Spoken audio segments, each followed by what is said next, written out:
Salut à tous et bienvenue dans Le Monde en carte. Aujourd'hui, nous allons aborder un sujet pour le moins sensible, le conflit israélo-palestinien. C'est parti.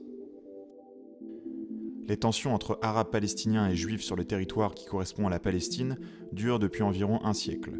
Nous avons aujourd'hui l'État d'Israël où vivent environ 6 millions de juifs et 1 600 000 arabes non juifs, et ce que nous pouvons considérer comme l'État de Palestine, reconnu par 136 États à l'ONU, composé de la Cisjordanie et de la bande de Gaza, et où vivent environ 5 millions de Palestiniens et environ 500 000 Israéliens. Dans cette vidéo, nous allons nous intéresser aux origines de ce conflit, aux événements qui se sont passés avant la fondation de l'État d'Israël en 1948. Commençons au XIXe siècle. À la fin du XIXe siècle, la Palestine est sous contrôle ottoman. Ce vaste empire sur le déclin s'étend de la Thrace à l'Arabie et de la Mésopotamie à la Palestine. En Palestine vivent différentes communautés religieuses. On y trouve quelques juifs, quelques chrétiens, quelques druzes et beaucoup de musulmans. La majorité de la population se définit culturellement comme arabe. Or, ces populations vivent de plus en plus mal l'occupation ottomane. Et depuis le milieu du XIXe siècle, un nationalisme arabe alimenté par les élites intellectuelles prend de plus en plus de place dans la région. Des affiches anti-ottomanes sont placardées et un État-nation arabe qui irait du Liban à la vallée du Tigre et de l'Euphrate et de Suez à la mer d'Oman est réclamé. Parallèlement à cela, l'antisémitisme grandit en Europe, et notamment en Europe de l'Est. Des pogroms anti-juifs ont lieu en Russie, ce qui a pour conséquence la première Alia, qui signifie en hébreu ascension, et qui se traduit par une émigration vers la Palestine. Entre 1881 et 1903, environ 25 000 juifs vont s'y installer. En 1896, Theodor Herzl, journaliste juif autrichien, publie L'État des Juifs et fait ainsi naître le sionisme, mouvement prônant l'établissement d'un État pour les Juifs en terre promise. Un an plus tard, en 1897, l'Organisation sioniste mondiale est créée. Herzl la dirige. Son objectif est de venir en aide aux immigrants juifs d'Europe en achetant des terres en Palestine. Puis, en 1904 et 1905, ont lieu de nouvelles violences envers les Juifs d'Europe. Ce sont les pogroms de Kishinev, toujours en Russie. Cela a pour conséquence la deuxième Alia. Cette fois-ci, ce sont environ 40 000 juifs qui émigrent en Palestine entre 1903 et 1914. Il faut noter que l'immigration en Palestine ne représente à ce moment-là qu'environ 3% des juifs quittant l'Europe. On estime par exemple qu'environ 2 millions d'entre eux rejoignent les États-Unis. C'est aussi à cette époque que les premières protestations arabes contre les ventes de terres aux juifs ont lieu. À l'aube de la Première Guerre mondiale, nous avons donc d'un côté un nationalisme arabe qui souhaite s'émanciper de la domination ottomane en créant leur propre État, qui comprendrait la Palestine, et un nationalisme juif qui souhaite s'éloigner de l'antisémitisme grandissant en Europe, notamment en s'installant en terre promise, c'est-à-dire en Palestine.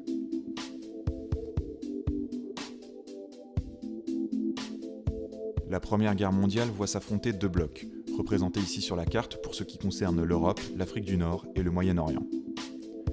Avec la guerre, les dirigeants ottomans tolèrent de moins en moins les idées nationalistes arabes et beaucoup de leaders sont exécutés pour trahison. Les Britanniques voient donc dans les indépendantistes un moyen efficace d'occuper les troupes ottomanes au Moyen-Orient. Un accord est passé en 1916 entre Henry McMahon, diplomate britannique, et Hussein Ben Ali, shérif de la Mecque. Cet accord prévoit qu'en échange d'une rébellion des Arabes, ces derniers pourront créer cet État-nation tant souhaité sur les territoires libérés du joug ottoman. Le shérif Hussein, aidé de ses fils, notamment Faisal, organise la révolte arabe. Partis de la Mecque, les Arabes attaquent Médine, puis Aqaba. Ils sont alors en mesure de rejoindre les troupes britanniques venues d'Égypte. La Palestine est conquise, ainsi que Damas en Syrie. Alep tombera en octobre 1918. C'est donc une victoire pour les rebelles arabes. Mais parallèlement à cela, la France et le Royaume-Uni signent en 1916 les accords Sykes-Picot, qui prévoit le partage du Moyen-Orient en cas de victoire dans une logique colonialiste. Certaines zones seront sous mandat, c'est-à-dire sous administration directe, d'autres sont amenées à devenir des zones d'influence, où chacun nommera ses conseillers et gérera les finances. La Palestine, pour sa plus grande partie, est destinée à devenir une zone internationale, en fait co-gérée par les deux puissances. Hussein et Faisal étaient au courant de cet accord, mais n'avaient pas d'autre choix que de se rallier aux Britanniques. C'était là leur seul espoir de s'approcher de leur objectif de création d'un État arabe. En Europe a lieu en 1917 la Révolution russe. Le régime tsariste de Nicolas II, allié des Britanniques dans la guerre, est remplacé par un régime communiste, avec Lénine à sa tête.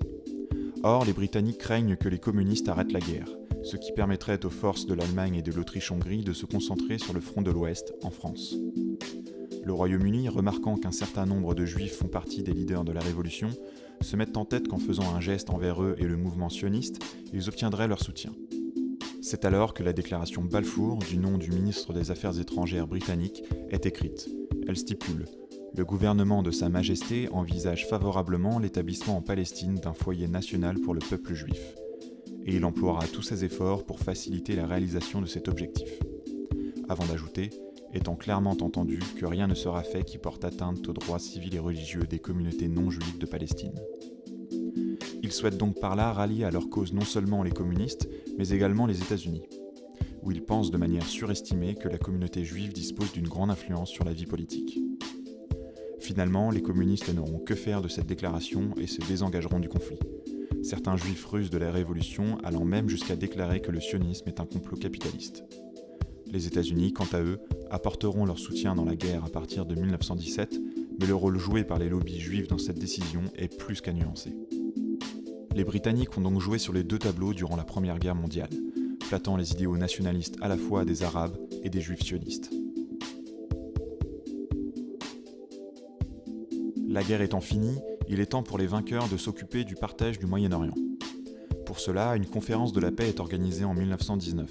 Faisal, le fils d'Hussein, qui mène les négociations côté arabe, ne se trouve pas à ce moment-là en bonne posture. Il sait que ni les Britanniques et ni les Français n'accepteront la création d'un royaume arabe complètement indépendant. Il négocie alors à regret un État syrien bénéficiant d'une indépendance plus que partielle, la France gardant une influence considérable sur les sphères politiques, économiques et culturelles. Ses partisans les plus nationalistes refusent catégoriquement cet accord, négocié sans eux. Ils proclament l'indépendance totale de la Grande Syrie, qui inclut la Palestine et la Transjordanie. La France, qui espère une bonne fois pour toutes faire respecter les accords Sykes-Picot, marche alors sur Damas et bat les combattants arabes. Faisal est exilé et, comme prévu, un mandat français est instauré sur le Liban et la Syrie. Les accords de Sykes-Picot sont plus ou moins appliqués. Les frontières sont redessinées et la Palestine, qui devait à l'origine devenir une zone internationale, revient finalement au Royaume-Uni. Les Arabes se sentent alors trompés un peu partout au Moyen-Orient, et particulièrement en Palestine. En effet, les mandats français ou britanniques sur l'Irak, la Jordanie, la Syrie ou le Liban ne sont pas destinés à durer éternellement. Les Arabes gardent donc cet espoir d'indépendance. En revanche, en Palestine, la promesse faite dans la déclaration Balfour inquiète les populations autochtones. Les nationalistes arabes rejettent alors à la fois la présence britannique, mais également les arrivées de plus en plus massives de juifs. En effet, le Royaume-Uni honore la déclaration et laisse les immigrés s'installer sur ce territoire. Dans les années 20, des émeutes ont lieu entre les nationalistes arabes d'un côté et les Britanniques et les Juifs de l'autre. Plusieurs villes sont touchées, dont Jérusalem, Jaffa, Safed ou encore Hébron. Durant cette décennie ont également lieu les 3e et 4e Alia. Plus de 100 000 Juifs vont émigrer en Palestine du fait de troubles politiques en Europe et de mesures économiques anti-juives instaurées en Pologne. Puis, durant les années 30, la montée infatigable de l'antisémitisme puis du nazisme en Europe provoque l'arrivée de 180 000 Juifs. C'est la 5e Alia. Un accord est même passé entre l'organisation sioniste mondiale et le 3e Reich nazi. C'est l'accord Haavara, qui vise à faciliter l'émigration juive d'Allemagne en organisant le transfert des fonds financiers des migrants. Les nazis ne supportent bien évidemment pas cette émigration par charité ou sympathie, mais bien pour réduire massivement la population juive sur leur territoire. L'arrivée de ces nouveaux migrants provoque l'exaspération des nationalistes arabes, qui déclenchent une véritable révolte. On parle alors de la Grande Révolte arabe de 1936-1939.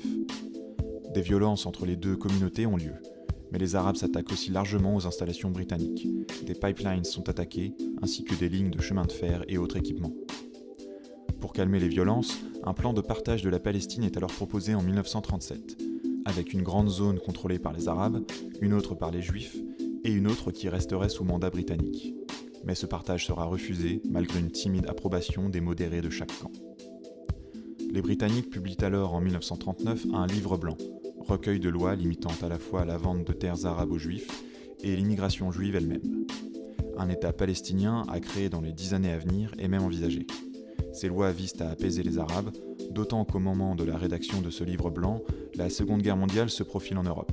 Les Britanniques souhaitent donc éviter le ralliement des Arabes aux forces de l'Axe. Globalement, la Palestine s'apaise le temps de la guerre, Mais des tensions apparaissent à la fin du conflit entre des groupes nationalistes sionistes et les forces britanniques d'abord, puis avec les populations arabes également.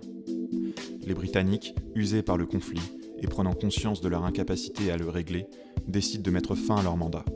L'ONU vote alors le partage de la Palestine entre un État juif, un État arabe et une zone sous contrôle international autour de Jérusalem en novembre 1947. Les sionistes acceptent le partage, ce qui n'est pas le cas des autorités arabes. Les tensions repartent alors de plus belle. Les Britanniques, qui sont censés maintenir leur mandat pendant encore 6 mois, n'essaient pas vraiment de maintenir l'ordre, mais s'attellent plutôt à l'organisation de leur départ. La Palestine est en quelque sorte laissée à l'abandon. Les grandes villes sont victimes d'attentats à la bombe et des conflits armés éclatent faisant des milliers de morts. Environ 700 000 Arabes palestiniens abandonnent leur foyer pour fuir en Cisjordanie, dans la bande de Gaza ou dans les pays arabes voisins. Et le 14 mai 1948, David Ben Gourion proclame l'indépendance de l'État d'Israël et en devient le premier Premier ministre. Au même moment, la guerre civile se transforme en conflit entre nations. C'est la guerre israélo-arabe de 1948-1949. Depuis ce jour, la situation n'est toujours pas réglée en Palestine. Plusieurs guerres ont eu lieu, ainsi qu'un grand nombre d'attentats et des dizaines de milliers de morts sont à déplorer depuis bientôt 70 ans. Et aujourd'hui, des rancœurs sont profondément ancrées chez les deux populations. Néanmoins, des voix s'élèvent pour la paix, pour une solution à 2 États. Nous ne pouvons qu'espérer que les partis modérés arrivent enfin au pouvoir et commencent de vraies discussions de paix. C'est tout pour aujourd'hui, merci d'avoir regardé cette vidéo, j'espère que ça vous a plu et qu'elle vous a permis de comprendre un peu les origines de ce conflit complexe. N'hésitez pas à la partager et à vous abonner car d'autres vidéos vont venir, que ce soit sur l'actualité géopolitique, économique ou sur des thèmes plus légers. Salut!